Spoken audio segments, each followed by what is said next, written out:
Welcome to JH. In this guide, I will demonstrate how to export a table from Notion. This process is very straightforward, so just follow along with these steps. As you can see, I have a table ready here. To start the export, move your cursor to the top right corner and click on the three dots icon.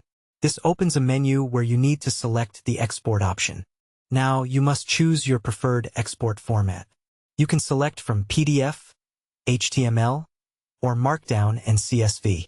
For this demonstration, I will pick PDF.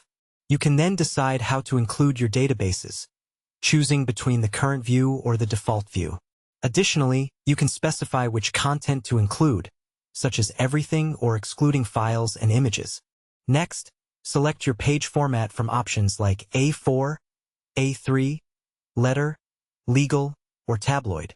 I will keep the scale set to 100%. Once you are ready, simply click the Export button, and Notion will generate the file for you automatically.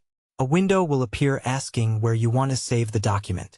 I will select my Downloads folder, name the file table, and then hit Save.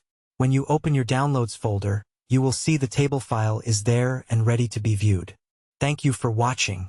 If this tutorial helped you, please consider liking the video and subscribing to the channel.